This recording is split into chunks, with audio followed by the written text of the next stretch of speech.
don't even know if he's going to be here. He's the one that organised today. But Yeah, if so not, it'll this be is me the holding the this fort. is the Mike McMahon podcast. This is the slow takeover that Mike is gonna. You're testing it in pre-season, like a new regime, and then slowly but surely this will become the Mike show. Yeah, when you go into the office, my little statue at the front is just going to have Mike's like face paint on the front of it. When your wife hands you the Mike mask and goes, "Wear this from now on," that's when you know. That's when you know the game's up. Even worse, Tierney has to put up with a Doug Farm mask. Oh, that's true. Alex, I think we should move into a caravan. What do you think? Yeah, exactly. Yeah, I think it'd be a wonderful idea. Why am I struggling with opening this bottle? Oh, hang on, here we go. Now take your time. Try this one. Yeah, this is he's struggling, bless him. Oh, fucking hell, I still am struggling. What is the typical of choice? It is that Jeremy Clarkson one. I think Leanne got it for my Father's Day. Yeah, I had a pint of it in Jungle Smash in town yesterday. Very nice. Isn't that the old zoo? No, that's the Jungle. Yeah, I think it was called the Jungle Zoo, wasn't it? But it's that would be great if they turned that into a bar. But no, it's holding tarantulas. Yeah. It's one of these kind of like adult game places. You know what I mean? Where they have like, beer pong and a bucking bronco and all of that. It's the older fellow in town. It's the old converted fellow. I've only been there a couple of times, but it's decent. It's good fun. Oh, sounds good. Oliver Johnson says, has anyone read that Notts County statement from their new appointment? I don't know who that is. I haven't been. I'll be honest. And I say this with love for the man who I lived with, lived near throughout most of my childhood. I'm not at the Matt Dannett levels of intrigue in pre-season. I tend to wander off and go outside and touch some grass, which I'm sure Matt does as well. But I do like to. I go and watch the cricket. Okay, well, I've just brought the statement up, and they've hired former Grimsby Town loanee Martin Patterson as manager. I was hoping we could still sign him. Yeah, absolutely. I'm just trying to kind of read through the statement. Didn't he seem to get? I seem to remember he got a manager's job somewhere else before, and it was a complete disaster, like Burton or something like that. But I can't be bothered to read it. Please explain why it's mental to us. That would be great. But yeah, it seems an odd choice for sure, for kind of out of the blue. But fair play. That good for him, I guess. So what's the statement?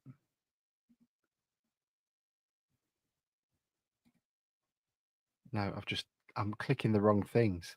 So Martin Patterson. Yeah. Andy, so Martin Patterson has been appointed as our new head coach, with Andy Edwards and Mrs. Slocum also taking on key coaching roles. Since somebody look after me.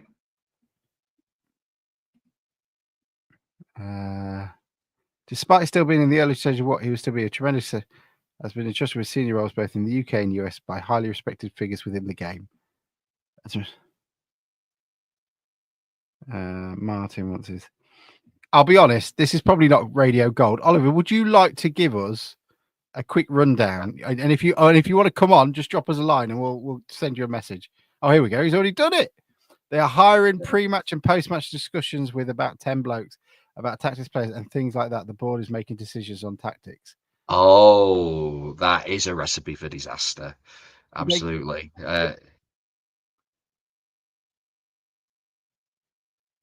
Can it be like Crawley was when we have like fan votes on who plays and stuff?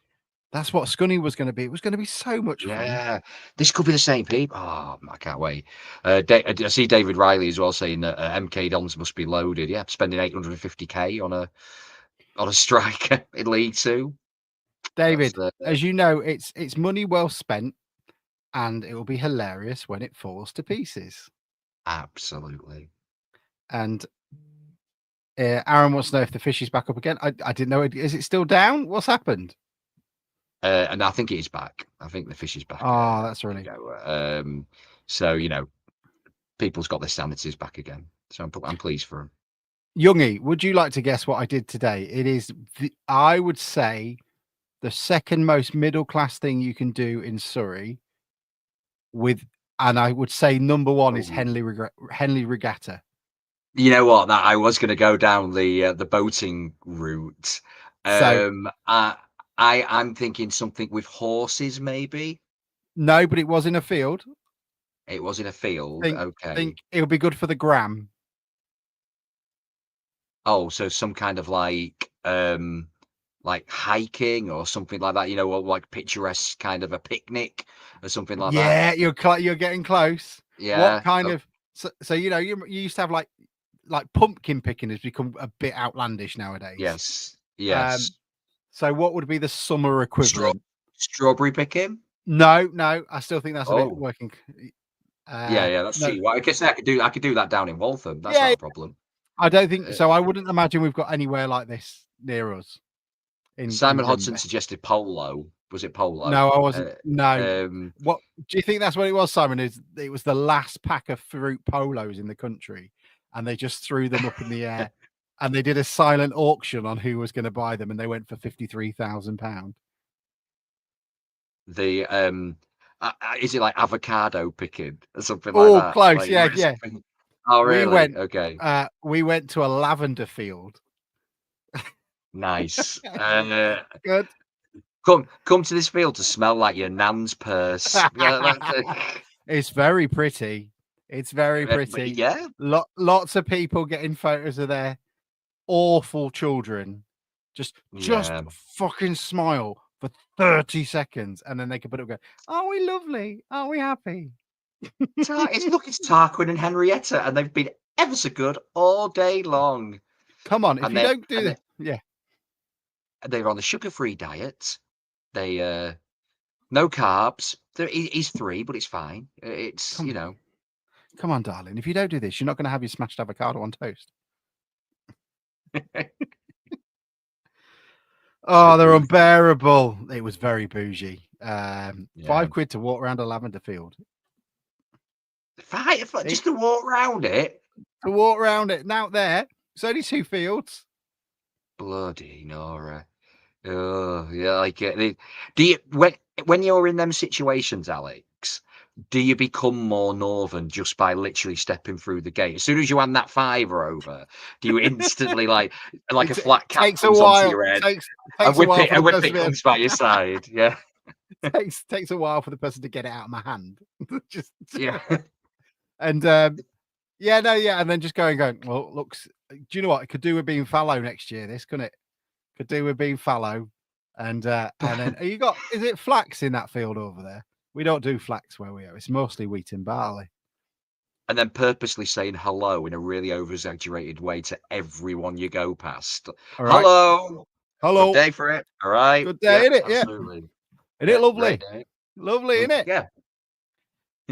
But yeah, it was lovely still. Nice family time. But it felt like nice. That's nice. Ollie sent some more about the Notts County thing. Good. Yeah, let's go on to that properly. Let's go. This will involve supplying a variety of data-led metrics, analysis, insights to the dugout as near to retail. I'll be honest, Oliver, that sounds like something we could have written. That's a GPT statement, isn't it? The technical board will also develop a process to support the coaching team in making more effective in-game decisions. So basically, the manager is there to do the press conferences. That's essentially it. Well, you just need to get a name in. Just get someone who's really good in front of the camera. Get an influencer. Jake Bugg. Jake Bugg's a big Notts County fan. Great shout. That's a great shout. His team talk's just an acoustic act. Could you imagine? Sits in the centre, brings out a stool. They're 4-0 down.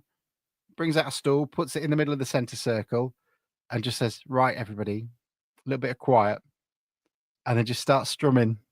And before they know it, they're all singing "Kumbaya," Oliver is suggesting that their gaffer is going to be the equivalent of one of the penguins from Madagascar by just smiling and waving, which is definitely my level.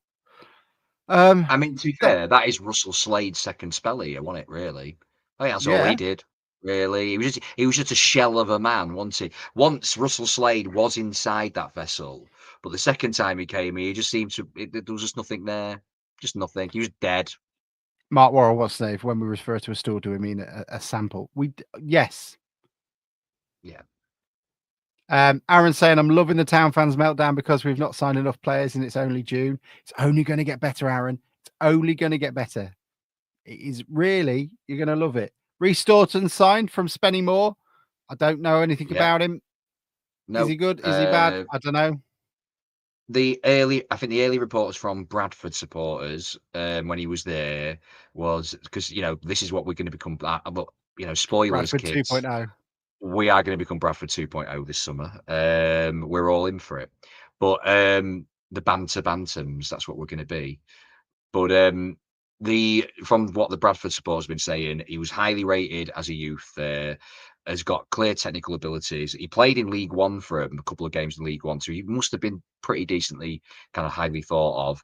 I think he was a bit injury prone early on, but he had to take a bit of a step back in his career. Went to Conference North. He's played 90 odd games in Conference North and now ready to take the step back up again. So I think, well, it's surely this week we're going to finally find out what's going on with Denver Hume, because it's still a mystery and no one seems to know exactly what's going on.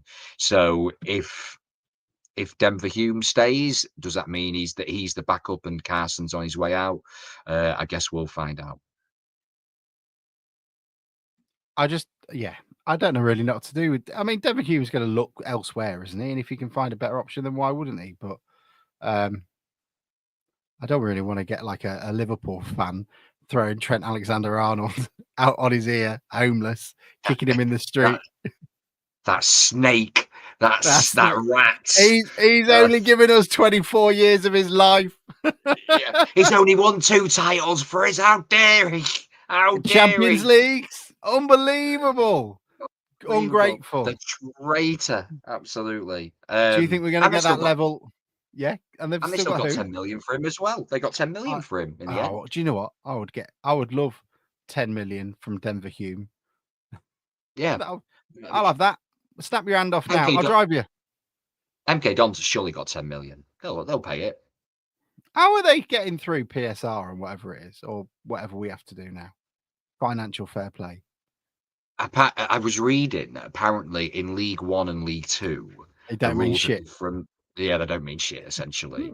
And this is why Wrexham apparently this summer can't go off on a far bigger spending spree than what they would have done in League One, League Two, because apparently now they're in the Championship, it gets assessed a lot more. But nicely, Bruce is on time. Bruce, he's on holiday.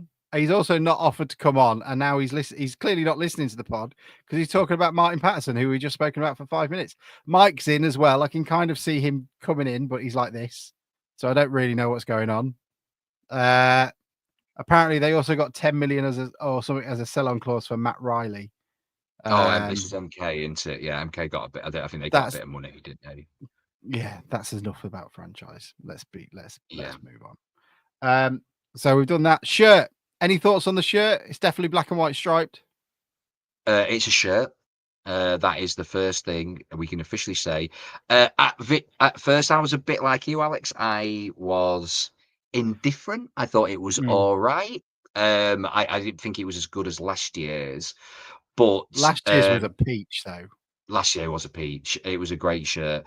But after seeing it live, I guess, seeing it in person, I like it a bit more. It's a grower. I haven't bought it. I am waiting for the what we have been told could be the away kit. So I'm waiting to see that, because if it's what I think it is, I'm very much looking forward to it. So the 98, what was the 98 away kit? Was it the blue one?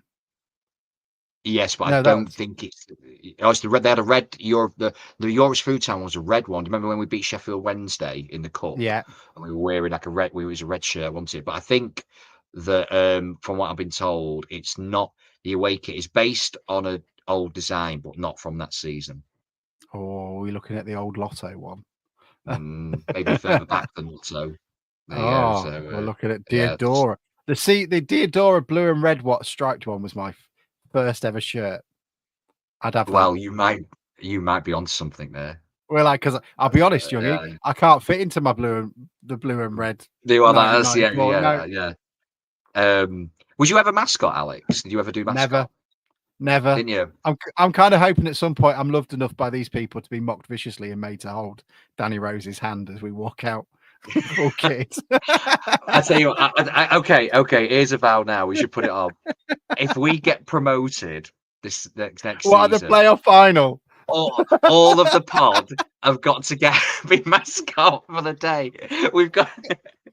Could you imagine playoff final at Wembley?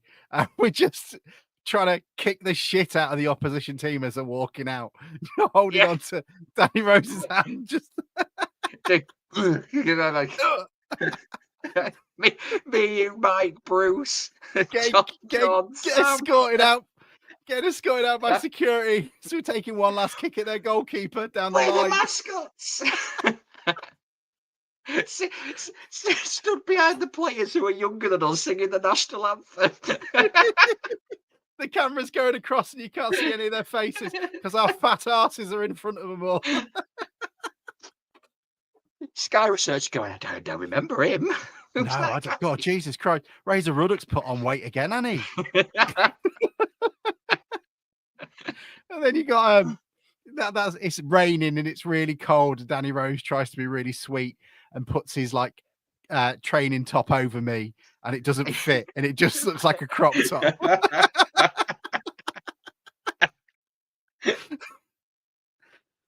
Oh, yeah, that is the vow. That is the vow. Then if we get promoted, we're gonna do the full team are gonna go match day mascots. But doing it at Blundell Park, trying to get the opposition player, a town player, and then me through that tunnel at the same time. It looked like a Three Stooges sketch, just like trapped. Honestly, when I was doing the when I was doing the match day PA, honestly, I mean, it looks tight anyway, but when you're in it, my God, like it is ridiculous. It's ridiculous. So yeah, that'd be great. Like, but us taking up the road to try and block the opposition, like it's a psychological game. Just trying to drag our studs. Why are you wearing studs? Just dragging your studs down the back of their heel. It's Matt Worrell summed it up on his comment. The commentators will be like, Fenwick, how old are you? Oh, get this boring bastard out.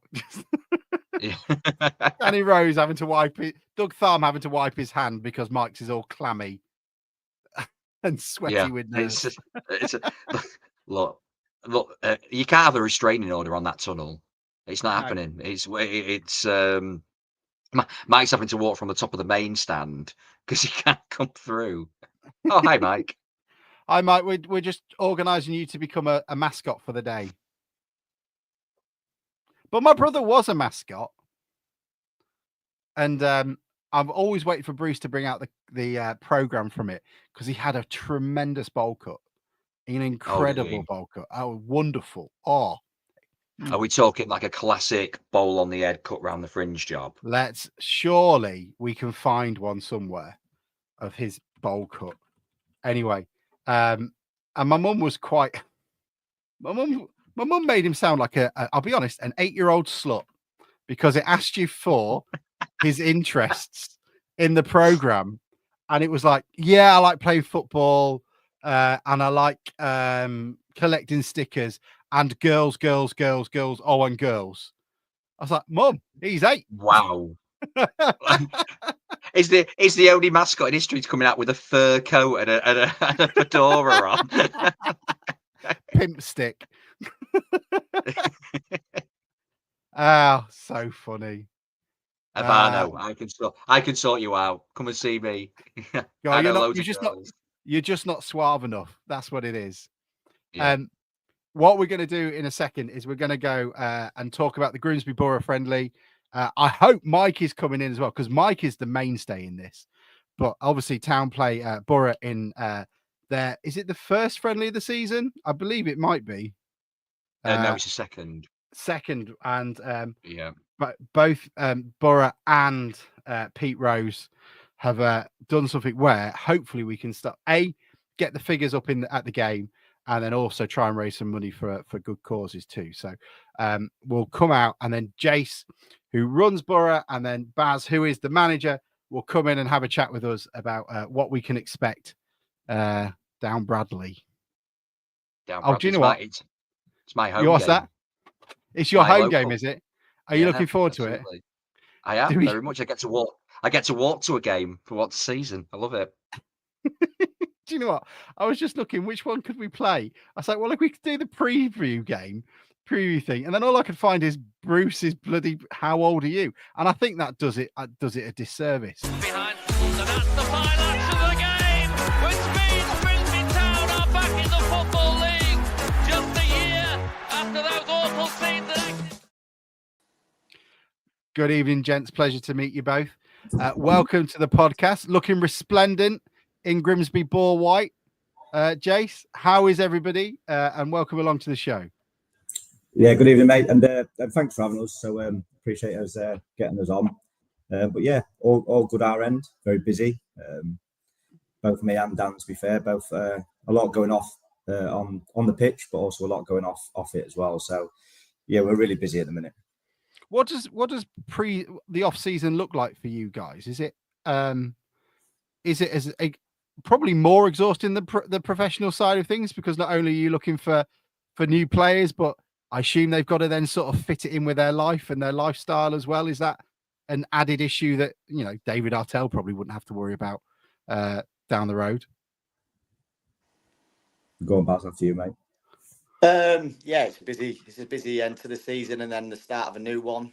We don't really stop. Obviously, Jace will tell you a little bit on that. There's little bits and bobs, as I would put it, semi-pro footballers that we've all got day jobs as well. So that's quite a telling part to get everything done. Yeah, and it probably is our busiest part. And I know Dan probably thinks that he'll have a bit of time off, but I'd say that as soon as the last ball is kicked, it's very much down to thinking about the next season. But for us behind the scenes, it's not just me. There's a board of directors now, and to be honest, it's probably our worst time. It is our hardest part of the season. Really is prepping for the next one. Really, so it is incredibly busy at the minute. And how I'm terribly sorry, because my journeys in football at the level is probably like Farnham Town, which are kind of an offset nowadays. They've got so much money. It's a bit of a side piece for quite a few, also for the side men. In terms of the off season as well, and when you're looking at players, how much does the journey time for games come into it when you're looking at players? Do you find yourself restricted to locally sourced, or can you go where sort of the distances players come into to play for you guys? I try to keep it as local as possible. I know that sounds a little bit old school, but I prefer it that way. We have got a couple of lads that come as far. I think there's two that come from Lincoln, but they're all Lincolnshire based. We don't like too much travelling because we want them to all be there every week, and we know that travelling during midweek can be obviously an obstacle sometimes. But no, I like to keep it local. It's a bit of a phrase that I have got: keep it local when you are trying to recruit players and stuff. And at the same time, if I can't get together 16 to 20 players that aren't good enough from around here, then I think it's a bit of a bad job.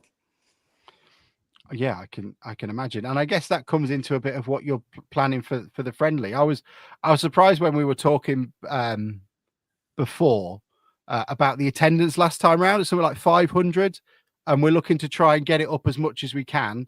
And you guys are you know, throwing out an initiative and an incentive out there for town fans to come along, so you know, and also get to hopefully come sort of games when town are away or it's a bit further. You know, Youngie's already crying his eyes out because half of the games are on my doorstep down in the south.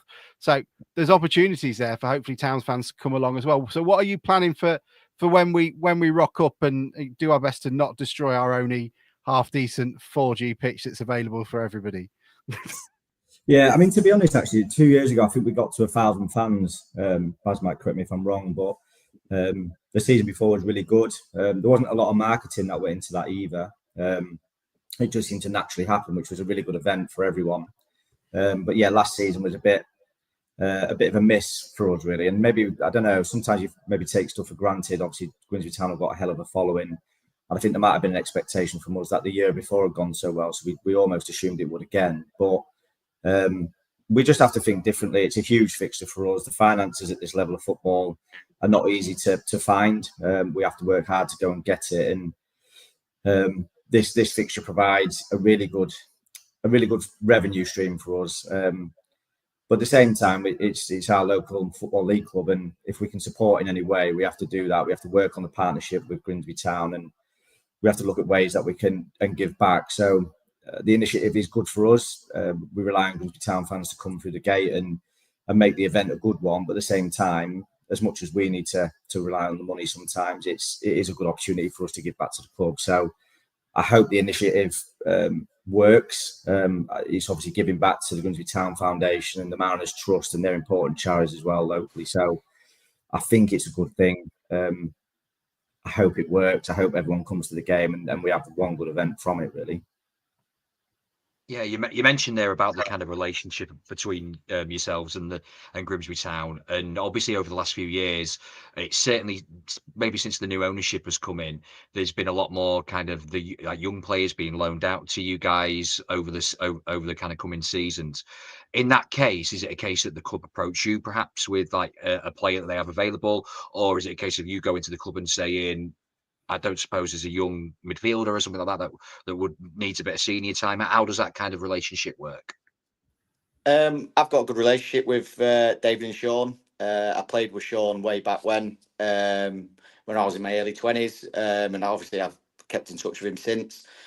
Since David's been there, he's been really, really good. It was good when Hursty was there, to be fair. They invite us in, they ask us if we need anybody. They look to get people out and get some experience. I've obviously got a good relationship as well with the youth team set up with Woodsy and Cal Lester as well, which obviously, if the lads are on the fringe of the first team, that it's good to get game time. And I think the biggest thing that we can show that when they have been with us, they've actually played, because I know they've sent lads out on loan elsewhere and they haven't got much game time. Cam Gardner being the prime example of that, and he came to us. I think he played 6 or 8 games and scored 4 goals, and it's put him well on his way to being successful at Grimsby. So long may it continue. And talking about kind of the fit, we'll talk about the kind of the whole setup of Borough in a second from youth upwards, but certainly talk about the senior team at the moment. It's been quite impressive last couple of years. Would you say that you are above your natural level right now, because there's some bigger teams in your down in the leagues that you're competing with, and you're what 3 steps below the Conference North at the currently? Do you feel that's a natural level for Borough, or do you think that's maybe even above kind of what you're achieving? I think, go on, to be honest, yeah. So I think we put this in a bit of an announcement earlier. To be honest, this will be Dan's 10th year this year. I was previously club captain for Dan. I actually played for Dan, retired at Borough, went away for a few years and came back. And to be honest, when I came back, I always say I think it was remarkable what Dan's done with the club set up at the time, but also what the very small amount of volunteers had done. But we were definitely punching well above our weight. And that was a worry for me, really. And it's probably what I haven't stopped doing since being back here with the board that's in now and some of the previous people before that, is we've had to try and we changed it into a limited company, brought in a board of directors, increased the sponsorship network from maybe 30 local companies to around about 140. And it is genuinely to try and get Baz what he needs to compete at this level. We've had a really good example in Clee Town.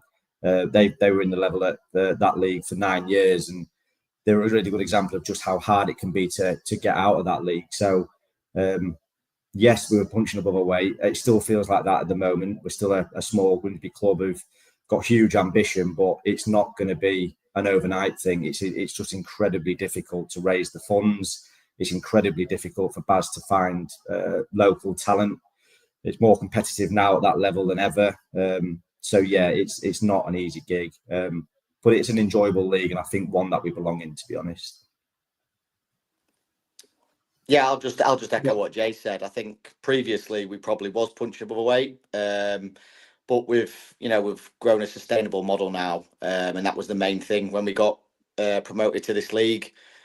The first and foremost was just to stay in it, and we've done that now 3 consecutive seasons, and that's big for us.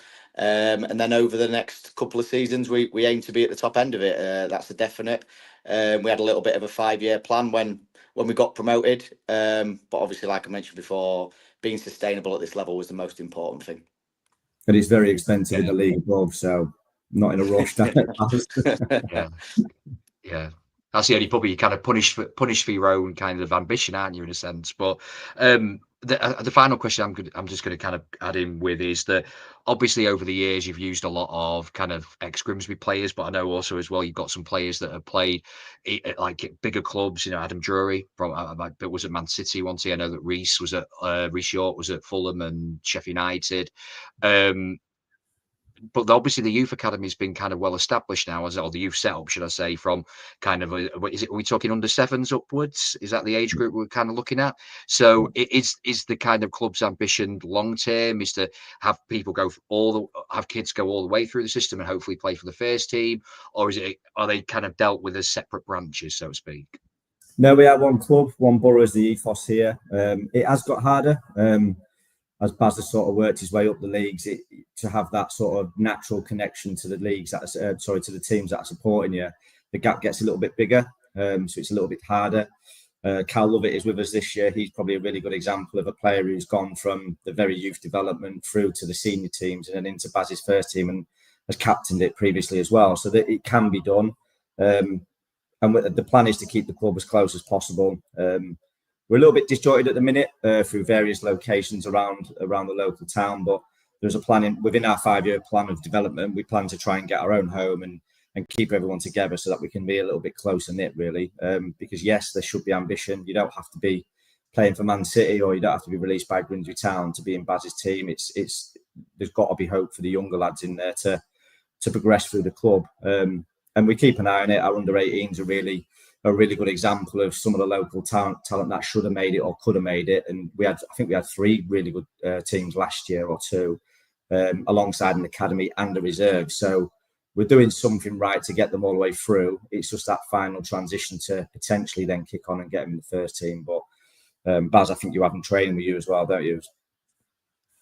Yeah, throughout the year, lads who are catching the eye of, obviously we've got a little bit of a structure in place there for the reserves. If they're doing well, we try to promote them and come with us, do it properly like you would in a professional setup. We have got a very good youth setup as well that's got some really, how would I put it, they've got a lot of lads with a lot of potential, and they've gone into the academy like Jay says, and they are knocking now on the reserves team door, and they need now to be knocking on our door within the next 6 to 12 months. That is the pathway. That's what we want. We want lads who've been with the football club. At the same time, we fully understand now that lads go to Grimsby at a very young age, and that stops them from playing with a club. So the thing is, the door's always open for them to come back, and a lot of them do. And we have had a very, very good success rate from lads who've been released from Grimsby coming back to us, and they've done well over the years and they're still playing with us now. I think there was one point last season where I think I fielded a team where everybody had been at Grimsby. So, there is still that connection there. So it's good. All I could think of is Montel Gibson in my head for some reason. In terms of support and stuff around the local area, are there any positions and stuff you're looking for volunteers? If anybody wants to get more involved with the club, who has a bit of time, is there anything that you're looking for that can help add, whether it be people on turnstiles, I don't know, administrative opportunities, anything like that? Yeah, absolutely. We're still looking to grow in terms of the backroom staff. Match day volunteers are always great. We've linked in with a charity as well, local charity Platform to Talk. We've sort of shared that with them actually to sort of say, if there's anyone in that within that trust who might be struggling, we're trying to get a connection there so that people start to come to football games. Not that it does much good for my mental health at times, but genuinely it's a really good atmosphere around the ground, and I think there's scope for people talking football games and stuff like that. So I think there's a little bit around that. But then, yeah, we're always open to bringing people in. The board's really the board's in a good place at the minute, but we're looking for more support in terms of operational support, really. Like I said, I've been saying it since I've been back here. there's very few people doing a lot of work. We need to probably get more hands on deck, so to speak. And so obviously doing our best to try and get as many people down there as possible, because, you know, with tickets at £10 for an adult, £5 for concessions, that money, you get 1,000 people there who are adults. That's £10,000 in the kitty that can help. But you're saying that anything over 1,000 for the attendance, you're working with both the development team at Grimsby and also the Mariners Trust to give back to the club as well, which I think is above generous, to be perfectly honest, because let's be honest, we should be the ones putting our hand in to help you guys and make sure that you're as fruitful as, because, you know, you might be the people that pull a player out the coal face that can be I was going to say the next Danny North, youngie, but I was so that's what the aim is. So if we can get anything over 1,000, it's on the 8th of July, kickoffs at 7, if I'm right. And then anything over 1,000, that money's going to go back into the Mariners Trust. It's going to go back into the Player Development Fund as well. So, but anything we can do to help with promoting it, we're always happy to. Are you? I guess the only thing we can ask, what bits and goodies can we buy from you guys? What have we got in the background? What we can get town fans to put their hand in their pocket and get from you guys in addition to that as well? Any half decent polo shirts like that one, Jace? Going. We've actually got we've done all right with merchandise, to be fair. It was one of the things we picked up on when we came back. I think it was Will Douglas at Docs, who you'll probably know. We went to see Will and we came up with a hoodie design I think it was last year or season before that.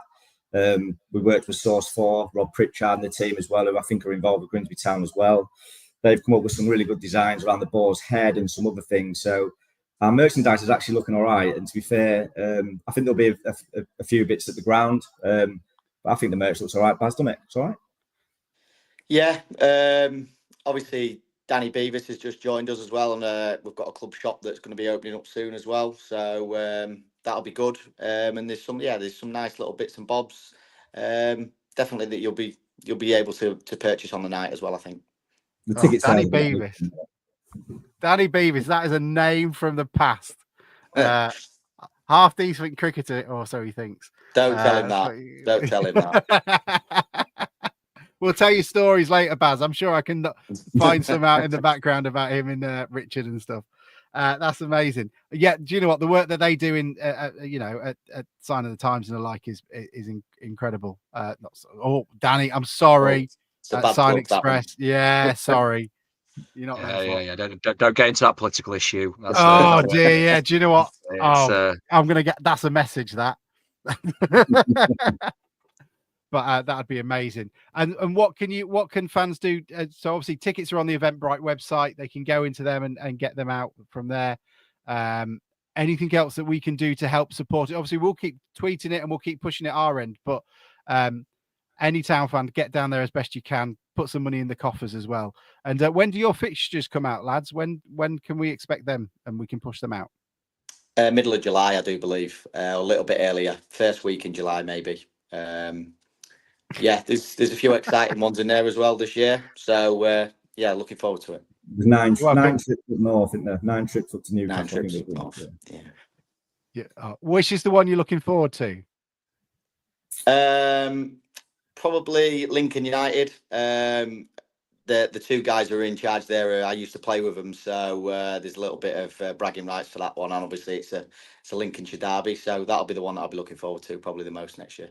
I think Ferriby's good as well. Ferriby's a good away day. No, Ferriby's a great pitch. Yeah, it's really good ground to go to. So that's always a good one. And then I think just home games this year, like we need to increase our attendances on average and make that a bit of a better place to go. Really, I think we're a Grimsby team, and people expect to have a hard time when they come to us. And I'll be honest, it's a lovely ground, lovely facility. There's not hundreds and hundreds of fans there. There's enough, but there's probably not enough rowdy Grimsby fans there, to be honest. So I think a lot of teams come. I'd say have a nice weekend away. So I think we need to make that a little bit of a different dynamic. We go up north and you've got 500, 600, 700 fans there being very northern. You can't take a corner about being abused, that kind of vibe. So we probably just need to make it a little bit of a harder place to go. It's what I enjoyed as a player. So I think we can make it better for our players. This is what I'm missing. I don't get this at Farnham Town. It's all mystery kitchens and Prime being thrown around. I remember it was the only place you could get Prime drinks outside of Arsenal's football stadium. So they had attendance of about 2,000, and it was just kids coming in to buy drinks from the club shop. You might buy some. Yeah, might buy some. You could probably get it a little bit cheaper now than you could do back then. I went to watch Borough at Rossington, I believe it was Rossington near Donny, about 5-6 years ago, because my sister-in-law used to live in Donny, and it was just an excuse to not be at the house. So I thought, I'll go and watch Grimsby play. And honestly, the sideline banter, because you can hear it all quite clearly, is so much better at that level. It's fantastic. You have to non-league football. Yeah. Yeah, absolutely. You have to be a stand-up comedian, absolutely, to kind of cope with it. But I have to make an apologise to the gentleman anyway today, because the day you had, I think it was a couple of years ago, you were playing at Sincil Bank, and I think it went to extra time and you won on penalties. And on that same day, who is now your captain, Reece York. I used to work with Reece. Reece played all day in our inter-work promotional tournament that we do. He played about six bandstand matches, got on the bus straight away, played for you for 120 minutes, and scored a penalty in the shootout. So I can only apologise now, but ultimately it didn't cost you. So I'm glad of that now. I'm glad you told me about that, because I didn't know. So I found that fucking out. He's doing all right, Reece, as well. He's come out of the gaff. Just give him a job. Last year, give him a job on the promise that he was going to do all right. He's had a shit season, to be fair, so we'll have to get rid of him. He's going, can you not charge me the fine at last? Yeah. Can you not charge me the fine at last season's rates now? Afraid not. New ones, inflation.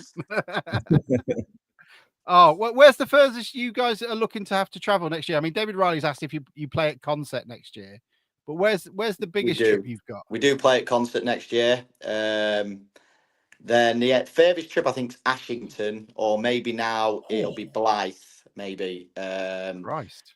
Because they've dropped into the league as well, so that'll be a good one to go to. Very nice setup. Yeah. But Blythe for a big club at that level. They're massive. They shouldn't ever be there, to be honest. But I think that's a back-to-back relegation for them. So it's a similar story to them. They shouldn't really be at our level when you think about it. No, they'll be a very good side again this year. Bradford will be. But no, up north, Ashington's probably the furthest. It's not the best of drives, so I'm hoping that don't come midweek, but who knows? Midweek, February, snowing, brilliant. Yeah, brilliant. And who else have you got on your pre-season friendly list as well? So I mean, you get Uzoiks out the way. Like I said before, I like to probably try and keep it local. Like I mentioned, we've got a game against Beverley Town. We've got a game against Boston Town. We've got a friendly in there against Hull City under 23s late on in the season, which we had a good link up with them last year. They give us a couple of players on loan. So yeah, there's some exciting ones. Yeah, the fixtures are always good. They're always played in good spirits, but they can get a little bit feisty towards the back end when everybody's fighting for a shirt and wants to play every week. So they're all good. They're all good, to be fair. Look, if Andy Smith turns up, can you just lock him in a cupboard somewhere and we'll bring someone on? I'll bring him. I'll put him in the back of my car and bring him for you, mate. Much appreciated. That'll be very appreciated. Gents, thank you so much. Your kindness knows no bounds, really. But we hope we can absolutely pack the place out and put some money in your coffers, because it's well deserved. And it'll be nice to have you guys fighting the good fight in the league too. So thank you very much for your time. Thank you. Thanks for having us. Thanks a lot. No problem, gents. See you later. Cheers, guys. Thank you. Bye. Yogi, shall I tell you, if I want promotional material, or any sort of brand recognition, do you know who I go to in Grimsby? I go to Recognition Express. I go to Recognition Express. Have you heard of them before? Really good lads. I tell you what, I recognise that Recognition Express are the top for signs. And do you know what?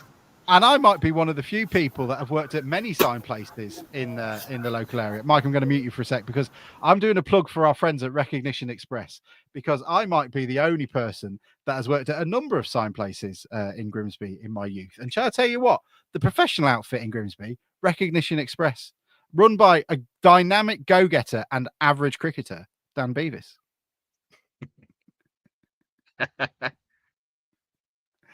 There we go. Dan, I might need to borrow your bat because mine looks terrible, by the way. Anyway, There we go. Mike, great to have you. Thank you very much for joining us. I'm sorry. Yeah. All right. I've had a nightmare. I've been on here about 5 or 6 times and my computer just weren't working. Oh yeah, it's been like it's like having Sam back. I hate you. And that wraps up the podcast. Cheers, lads. We'll see you again next week. Yeah, thank you. Well, I was listening. I thought, well, I'm not going to jump in because there's 4 on the screen. I'll just sit here and listen. So I am melting in this room. Did we do you justice, Mike? What do you mean, do me justice? Well, you arranged it all, didn't you? So did we do you justice? No. Yeah, Mike was the man. It's great. Do you know what? I'd love to do more for those guys and for any of them because it's you know, if you can't always get to an away game, it's a great opportunity to do so and to get down and support them because they're going to be the players that that conversation that David Artell has or Neil Woods has where you go, look, lads, it's probably not for you. And I understand Grimsby Town might well be their last opportunity at doing that, professionally speaking, and then they can still go on and have because, 15 years ago, Youngie, 20 years ago, the 11 aside in Grimsby was flourishing, but there was no semi-pro clubs. No. There was nothing. The nearest was Brig, probably. Brig Town was probably the nearest. Louth, Louth used to be a decent. I played there. Yeah, Louth Town. No, it's a great game. I played at Louth Town. Yeah. It under floodlights. Yeah. Oh, really nice. Yeah, that's the highlight of my footballing career. That. Yeah, they've gone to rack and ruin as well. So Grimsby Borough and Cleethorpes. So obviously, I didn't really want to mention Cleethorpes much on that conversation, but obviously they're one below Conference North now, which is incredible. But the other thing is the biggest thing is for youth football in this area. When we were growing up in a town, it was Humber Firm, Discoveries. They were the kind of big two, weren't they? Now it's Grimsby. Do you know why? Did you know why we knew they were big? Because they had their little training kits, and all we had was Mally from Kilby United, who would put all the stuff back in the bag. Everyone's fighting, going, "I want number 3." I used to play for Cibergeige, and because my granddad used to work there, so we played at Cibergeige, and we had that private pitch at Cibergeige, and it was always felt like bigger boys were coming, even though they're in the same age group. They just came on straight away. Like, these are just bigger boys, aren't they? We can't do anything. Do you know what? You'd always have that conversation as well with the best player in the team going, he's going to Discoveries next season. Yeah, he's already said Discoveries another term. You used to see like the Discoveries coach on the sideline just put an arm around him, going, "Tell your mum, like come and train with us on a Wednesday. I'll pay for your bus fare. You can come over." I always felt like Renford Rejects when we used to play against them. Yes, 100%. Yeah, absolutely. David Riley says other signed places are available. Shall I tell you something, David? They are. But do you know which is the best one in Grimsby? Is Recognition Express. Yeah. Sorry, Alex, what was that again? I didn't write that down. Do you want me to spell out Recognition? Yeah, if you could just... Have they got a website or somewhere where I can go and have a look at all of their... I think if you go to recognition-express.com, it will take you to the right place. Oh, I'll definitely have a look at that. And do you know what? They work with businesses in Grimsby, Market Rasen, Thetford, I don't know what that is, Birchwood, Haxey, Thorne, Misterton, Beckingham, Waddington, Bardney, Lincoln and Bassingham. None of this Scunthorpe rubbish. Fuck them. Everybody else, because they're men of taste. And I tell you what, Recognition Express put all them places on the map. Yeah, because they printed it. That's right. It's the next go into North Haverbrook. Yeah.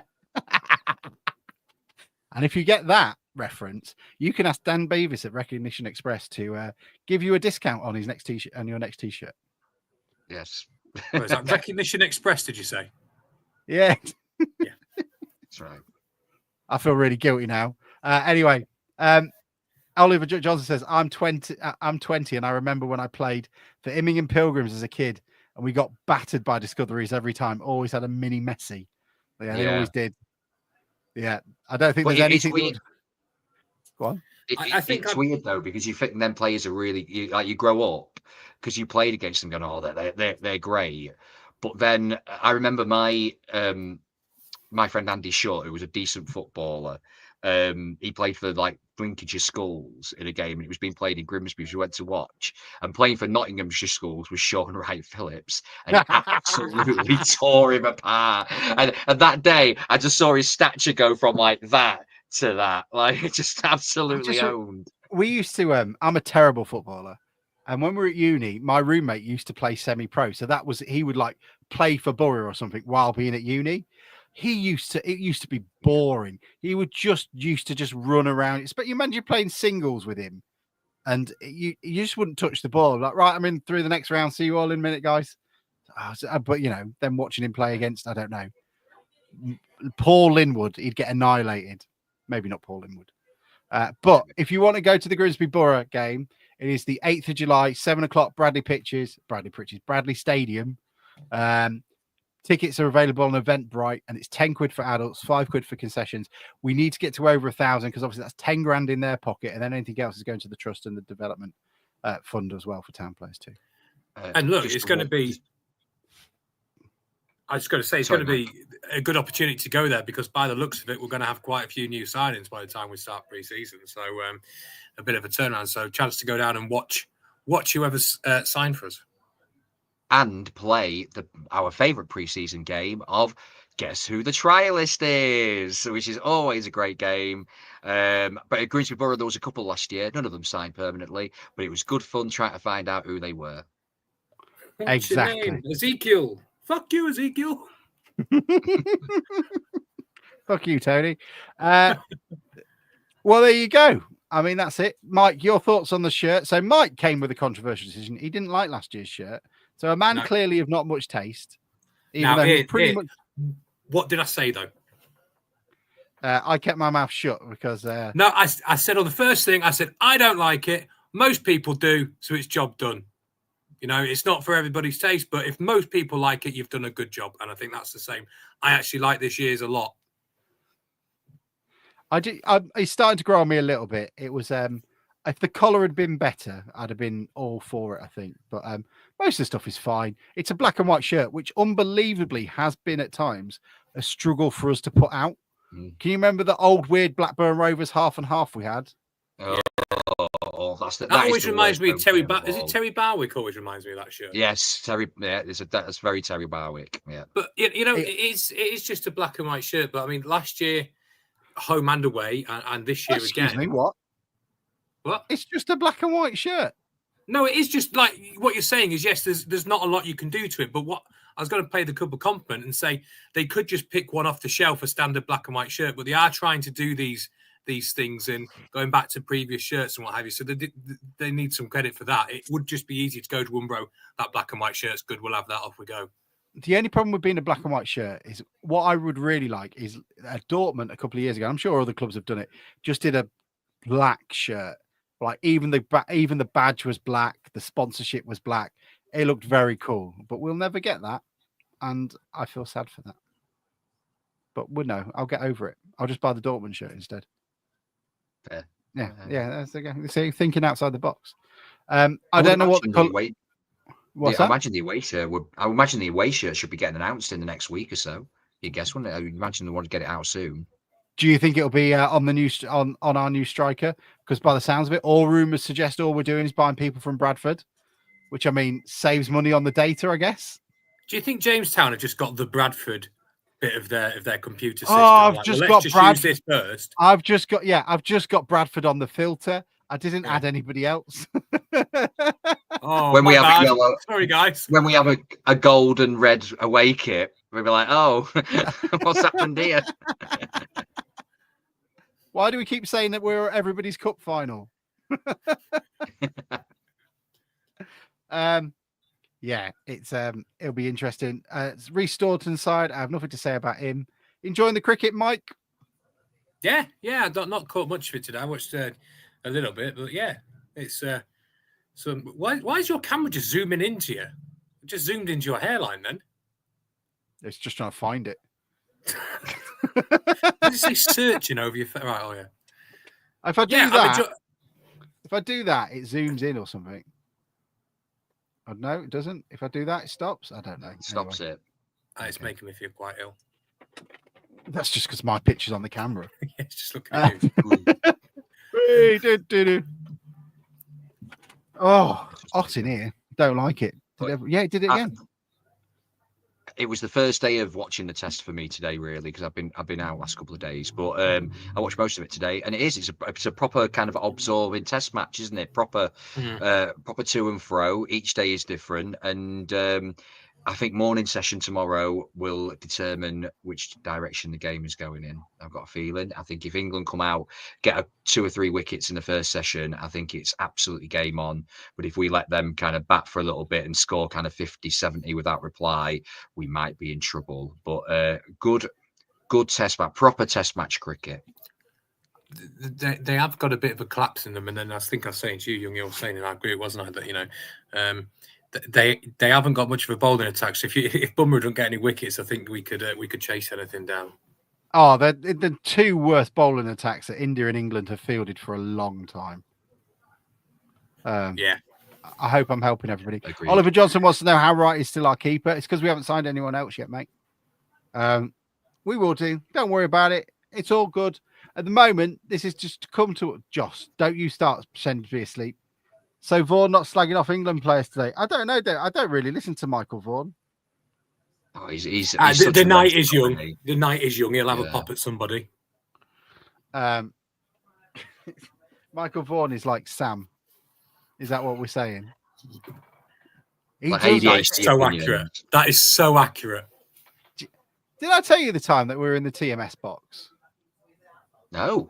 So my partner is a big thing in the cricket world. So she during the Ashes series used to tweet about that. She used to be able to find the warm up game. So when Australia are out there, she would stay up God knows how long, finding listening to local radio or whatever it is in Australia, and then tweeting out when Twitter was a thing, a proper thing, and tweeting them out. And so she was interviewed by Aggers on Test Match Special. And it was the day that shows our age, though. It's the day that Ryan Giggs was found out to be a love rat. Oh, wow. That's how long ago it was. You say that wasn't last year? Yeah, no, it feels like it was. So it was against Sri Lanka, and I was sat at the back of the TMS box at Lords. She's at the front there. She's got the scorer next to her, Aggers. Blowers was there, and she was sat in the middle. And then in comes, so Michael Vaughan was in the corner. And they were all chatting about it. Goes, I was on the phone to Giggs last night, having a chat with him about it and all this sort of stuff. And then in comes Tuffers about 30 minutes into play. They were already asking where he was. And he comes in, sunglasses on, throws himself down next to me, turns to me and goes, I fucking hate Sunday mornings. That's great. And then, yeah. Have you ever read the Tuffers book, autobiography, where he talks about when he was at Middlesex and they'd already won the county championship, and it was like the last game they were playing Worcestershire at Edgbaston in the last game, and all of them were a bit like, oh, let's just get this out of the way kind of thing, and then we can properly celebrate and get the party started. And so they were going to get skittled out. I think Tuffers was obviously number 11, and what they did as a bet for the second innings, they all put £100 each into the kitty and said if anyone can score a 6 off their first ball, they get the kitty, but if not, we'll put it all towards a team meal. And lo and behold, Tuffers comes in, number 11, never scored a 6 in his life, just swings his bat and happens to fly over the boundary, and he starts celebrating like he's got a century. All the Worcestershire players are looking around going, what's going on? And everyone's on the balcony going, yes!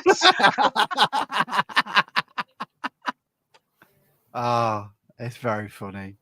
I do like cricket. Josh, get into it. You'll like it. Come along. Me and Mike went to the T20 last week. We did. We snuck Finn and Mike up into the family area with the Xboxes and stuff. That was quite nice. Yeah. When did the DN35 do cricket content? This podcast always finds a new low. Oh, Aaron, we can go lower. Don't worry about it. We'll do rugby league. And we've done cricket. We've done cricket content for a lot of years. I think we need to have a Grimsby day out at Surrey at the Oval. I can bring you all into the members' pavilion. Maybe not. And we can all, got 3 bus loads. Is that all right? Yeah. Can we? How many am I allowed on my membership? 3. 78. Yeah. People rocking up with flares. This is what we do here, isn't it? Hey! No pyro, no party. First time someone blocks a nice forward defensive. You're shit. Oliver, how dare you? I just zone out. Oh, unbelievable. You guys don't get it. You should come along, sit in the sun, get a tan, get pissed, take the piss out of Australians. What else do you need in life? I don't understand it. Shall I tell you what is better? Is FU of Man United fans. I don't know. I don't know, David. Anything else we need to talk about? Apparently, we're signing everyone from Bradford. No, they're back in on Wednesday, aren't they? I was seeing somebody saying. So, maybe there'll be a couple through the door next week. I think you're looking at, the numbers at the minute, if people went that could possibly go, you only got about 13 players. So I think we need more players coming in than we maybe thought at the end of the season, didn't we? So hopefully a few next week. Aaron, I'm not having this. You'd rather watch 2010 all over again than watch the cricket. My friend, you need to come and watch cricket with us. You'll enjoy it. It's great. There's lots of beer and it's fine. Well, Aaron, why don't you get to test it out? Why don't you come to Cleethorpes Cricket Club on July the 17th for the Jameson Cricket Club versus Grimsby Town FC game? So you'll get the best of both worlds. You get to see footballers playing cricket. You have a nice drink beside the side of the pitch, and maybe you'll get that Alex Green century that I've already put my life savings on. My mortgage is on it, so it's going to happen. I think your money would be safer on Tuffers getting a 6. He keeps asking for a bat. I said, you don't need a bloody bat. Just walk out there and you'd be fine. Oh, do you know what? I've got to stick a what sticker should I put on the bat? So like you get a little sponsor. Shall I get a DN35 sponsor sticker on the back of the bat? In fact, don't want to be associated with that sort of performance. Do you know who? Yeah. Where can that sticker be printed at? Yeah. Do you know what, Youngie? Came to my mind as well. Recognition Express could probably do that for me. Dan, can you print me off a DN35 thing? You can put the company logo on it. That'll be absolutely fine. If you want to give me 300 quid for a new bat as well, that'd be great. Lauren Follett has just posted, by the way, that for the Borough game, printed tickets are available at the Coach House in Humberston and the Grimsby Town ticket office. So there you go. You can get printed tickets there. It's nice for the Coach House, not the coachy, not to be trying to stream town games instead. I'm not out of order there. They did that, didn't they? They did do that. They did do that. And I'd like to point out they are not streaming the Borough game. They're not stealing money from you guys. And they're helping you out. So. Well, it depends. Maybe they're running a wire around town. Just some bloke on the side. FaceTime. Yeah. Do you remember? It came up on my Facebook timeline not long ago. Do you remember when people were filming games on Periscope? Yeah, I used to do that. League? Did you? Yeah. That's great. What a time that was. Innocent. Community spirit from town fans. And then Bruce just telling everyone to put their phone down. He's out in. Where's he in Greece at the moment? Is that where he said he was? We can't see. Yeah, I don't know where Bruce is. Yeah, Greece sounds right. Yeah, covered in grease. Just greased up, lubed up, ready to go. Bring on the death slide. Are you holidaying this summer, Mike, or when are you back for the caravan? Believe it or not, by total coincidence, at the start of the football season. Oh wow! It's amazing, that, isn't it? Is that where I'm? Is that where I'm staying after I get my century at the cricket club? Or is it already right? Where can people book a space? Yeah, just knocking on the door. Mike said I could come in. Some sweet family of 4. Yeah. I'll sleep on sofa. I only let people I like stay there. That's...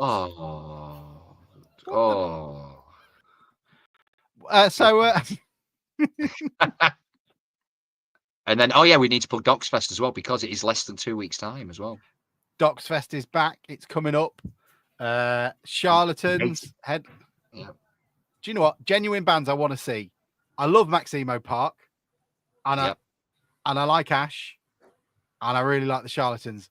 And Youngie, what song was played at the end of the 1998 Auto Windscreen Shield Finals winners montage by Sky Sports? Was it "Oh Yeah" by Ash? It was not. Okay. And then I don't know. Was it an Ash song? I'm guessing that's it was a Oh, Charlton was song. it? Was Yeah, it like Only North One I Country Know? Boy? Only One I Know. Ah, Yeah, it was bugger. the montage of it. All I can They should do imagine that now on when the I hear. stream. Do you? Yeah, they should. Are you listening to this, Will? You're probably not. That's what you. That's what you need to have up there. I can. Bruce has probably got it on tape, so just let him know. But that image of Wayne Burnett's almost goal that sort of curved around the far post. That's and then Only One I Know is in there as well in my head. But there you go. I look terrible. Youngie, you've got a game. Do you want to do it now? Mike's here. Oh, yes, let's do a game. Yes, let's do a game. I'm already getting. It feels like. Shall I tell you what? In this studio, it feels like the Braintree away end. I'm getting heat stroke. I'm dying in here. Can you not see how mad this hair's going? What little of it remains? I can see my face on your forehead. Last night was shocking. It was like so stuffy, but yeah, okay. Oh, ridiculous! Right, come on, get on with it. I wonder how many people go down sleep down on. Brace yourself, Margaret. If you must, get on with it. It's not your birthday, is it? It was Mike's birthday. That's what he's thinking of. Oh yes! Happy birthday for the other day, Mike. man. Do you know a funny story? So I've been. Well, it's not. Go funny, get your cake. That's relative, isn't it? So I spent all week telling everybody I was turning 35, and it was only on Friday. My wife reminded me I'm not. I'm turning 34. So I've just gained a year from nowhere. But, have you still got the Doug Tharm cake? I've got a bit of it. Do you want to see it?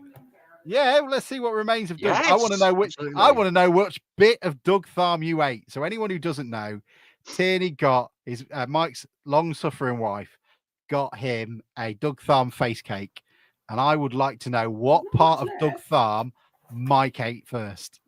What are we going for, Youngie? Oh, we all know it was the lower Rock and half. balls. Excuse me. No, it wasn't. You're gonna have to bring it up to the camera. Oh, I'll tell you what. Mike's a generous lover. He goes for that last.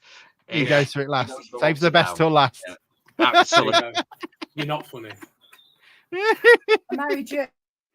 Yeah, that's quite. She married me. She said, yeah. A very good sense of humor. Aaron, how dare you? My hairline is not at Kieran Green length just yet. It's getting there, but there's no way I'm scoring from 70 yards out yet. Yeah, but you are hitting him from 70 yards. Bam! Over that boundary. I'm really not. Think more Jonathan Trott. Okay. Before we get to my game, then. Can we just get on with it? Okay, we'll get on with it. Okay. So, right. So, remember last week or 2 weeks ago when we did the music game? So, basically, I've used the same concept as the roadshow game, but I've used it with pre-season signings instead. So, what you're saying is, because we discussed this last week, you've nicked the game I did. You just nicked Pretty it much. and said, it's now mine. Right? This is mine. You're like us in the 1800s. This belongs to me now. How am I meant to do this? Look at me. Look, Mike, look at me. I am the captain now. Yeah. I did an intro and all sorts for it. Did you? Let's have a look. Yeah. It's the Who Are You entrant one. But it might involve copyright material. Oh, the Can't use it as copyright, copyright, but I still did it because it was fun. Let's but we've got this. Let's see if we can find a useful. Oh, and by the way, one thing we haven't talked about, we've got to read before we 2 seconds. There's no music to it apparently. Belingo Watch is back. Yeah. Oh, it's yes. in reverse. It's in reverse reverse. Belingo Watch. But we don't know whether a Belingo Watch is now coming back again, do we? We don't know if it's U-turned in Wiltshire. So the likelihood is I assume he's failed his medical and he's not going. That seems to be the rumour, doesn't it? Yeah. Controversy here, people. I don't think I can find how old are you? I reckon it's been kicked off. I'm going to have to find it again. I bet he logs on and takes it off, so he can't use it when he's not here because it's his copyright. Yes. That's a Fenwick thing. He would definitely do that. I wouldn't be Definitely. surprised.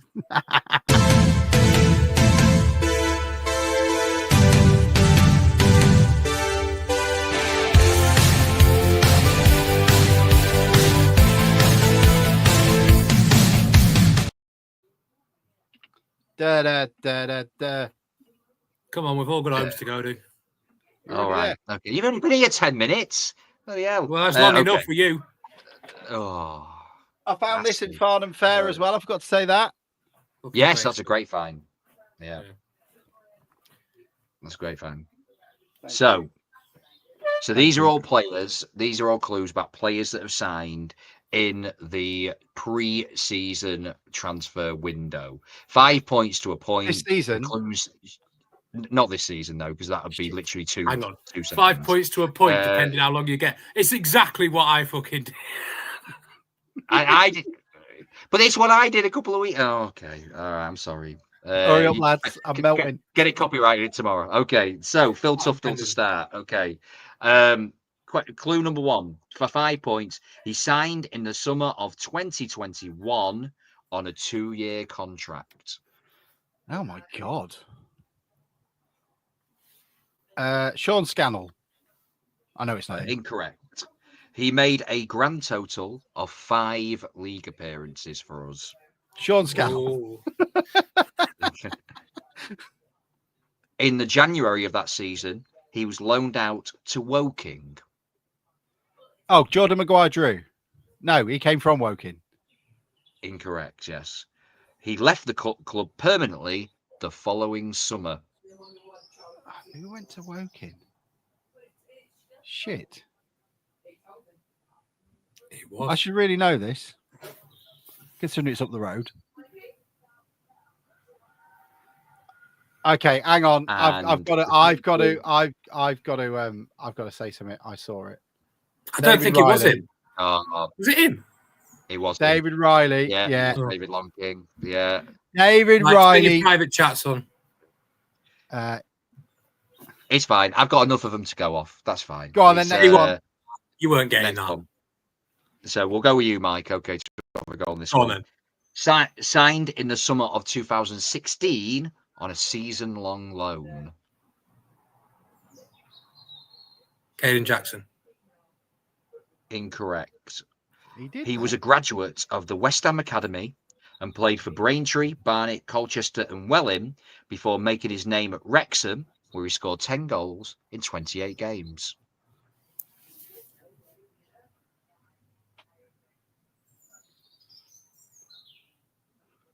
Mike's been hit over the head. If you can hear. Yeah, I'd pass. Sorry. Next one. His form earned him a league move to one of our local rivals, where he played a grand total of 14 minutes of football. Dominic Vose. Dominic Vose is correct. Yes, 3 points. Oh, well done, sir. That was brilliant. That was very good. The other 2 clues were he made 23 league appearances in attacking midfield for the club, scoring twice. And since leaving, he's played for 6 clubs, including 3 goals and 7 appearances in the Icelandic 3rd tier and 20 minutes playing in the Gibraltar equivalent of the League Cup. So there you go. What we call the reverse Van Sorsen. Yes, he's gone the other way round. Absolutely. This one's a great one. This one, I'm going to enjoy this one for you, Alex. Next one. Brilliant. Signed in the summer of 2011 on a 1-year contract with an option for an additional year, which the club enforced. Lee Peacock. Incorrect, but nice to hear his name. We were his 11th club and his 4th Lincolnshire-based team. And at this point, he was only 29. Oh, my God. Was it Charles Vernon? No. Great. That's a great shout. But, a run of form at Stockport, which saw him score 24 goals in 45 games, got him a lucrative move to Leeds United. Oh, Peter Sweeney? No, not Peter Sweeney. Having scored 14 goals in 59 games for Grimsby, he earned a surprise move to a League One club under one of his former managers. Oh, it's not Adam Proudlock. No, he's not. I Adam think I Brown. know. I think I know. Okay, Has he got one hold clue it. left? There's one. Right. He's okay. got one clue left. After making just five appearances in League One, he spent the rest of his career in the League of Ireland, where he formed a strike partnership with Danny North, and they both scored in the FIA League final at Croke Park. Oh my God, I don't know. I know. Go on, Mike. It's Anthony Eldon. It is Anthony Eldon. Eldon facts. You remember Eldon facts? Yeah, Eldon facts. Absolutely. So sorry, basically, I should be hosting this podcast. So right now, then, if Mike gets this one, he's basically won it. But we'll see. Okay. So good game. This one's a tough one though, and it's beyond your age group, I think. So you might, but we'll see. Great. Okay. Yeah. Why not? Signed in the summer of 1991 after promotion to the old second division. Fucking hell. I was born in 1991 in the summer. Fucking hell. Was it Mike? That's Serge Makofo. No. In his last game for his previous club was against Grimsby Town. No. Carry on. Oh. No. He signed as a striker, but scored. He signed as a striker, but scored just 3 goals in 28 appearances. In 1991. You see, I don't even know. I could say he played. I don't even know if they played for us in 1991. Just guess a player then. Fucking Pat Glover. Pat Glover. A little bit off, but that's fine. Is this when this when they say that is closer to that time is closer to 1991 than Pat Glover was or something? Probably is. Yeah, absolutely is now. He was sold after a season to Brentford for 25k, which is actually more than what we paid for him. Oh, fucking. Matt Haywood. Matt Haywood, no. And the last clue, his coaching career has seemingly been more successful than his playing career, which has included spells at clubs such as Crystal Palace, Fulham, and Brighton. Yeah, not a clue, mate. Okay, that was Murray Jones. Murray Jones. Never heard the name. I wouldn't put the name Murray and Jones together for any reason. Okay. This one is. If anyone gets this one, I will send you the money myself. Alex signed in the summer of 2006 at the age of 19 from Nottingham Forest, having never made a Football League appearance. Oh my God! Not a clue. Okay, next one. Left in the summer of 2007, having never made a Football League appearance. No. Okay. He briefly signed for Barnsley in 2007 and retired after never making a Football League appearance. No, it's not Nicky Rizzo. Oh, that's a great shout on Nicky Rizzo, but no. This is where these 2 clues are the ones you might get it. Okay. Right. His dad of the same name made over 600 appearances in the Football League. Yeah. Shut up.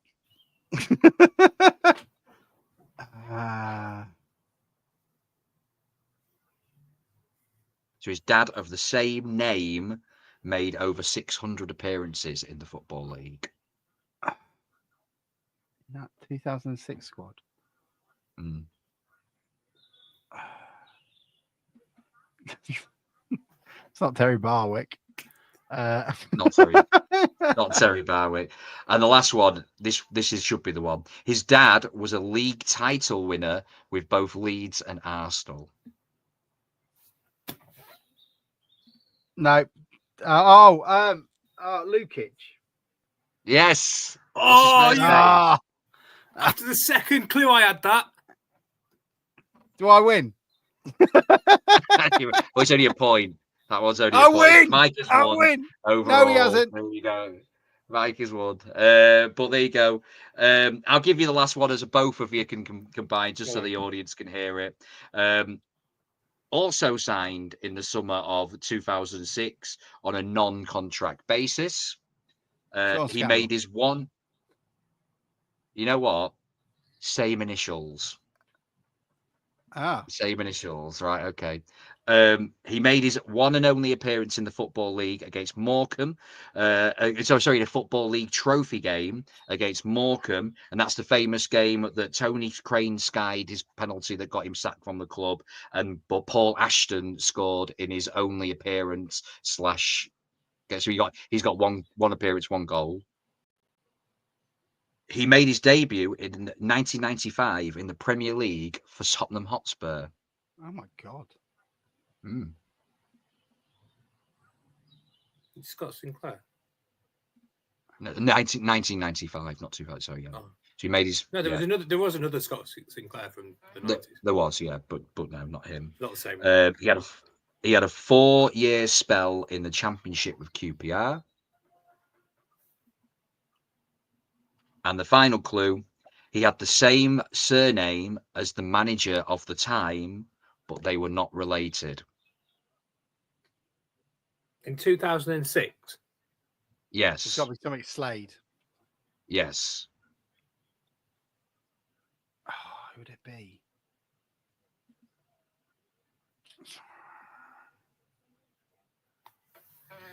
You've got to guess. Steve Slade. Steve correct. It's Steve Slade. There you I go. don't even know who he is. I don't even know who he is as a player. I don't even know him. He formerly, I remember having him in a sticker in a Merlin sticker album. There you go. And that's and he made one appearance for us in a Football League trophy game against Morecambe. So there you go. Not a clue. Thanks. I'm glad. Well, all bar one you got. So well done, lads. Well done. Thank you, everybody, for joining us.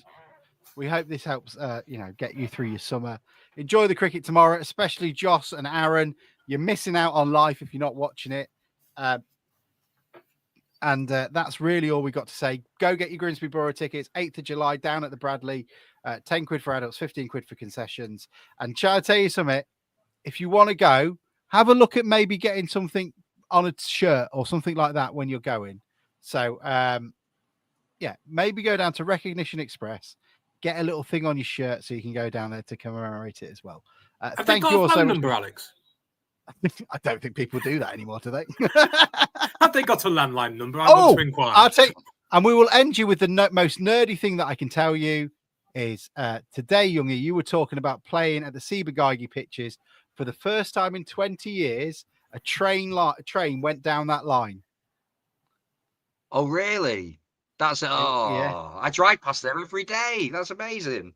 So I don't know whether or not it went down that bit there, but you know the bit that goes past Recognition Express, it goes behind it on the pie wipe, and then up it went that way. So first time a train's been down there for a long time, 20 years. Build that station in Immingham. That's what we need.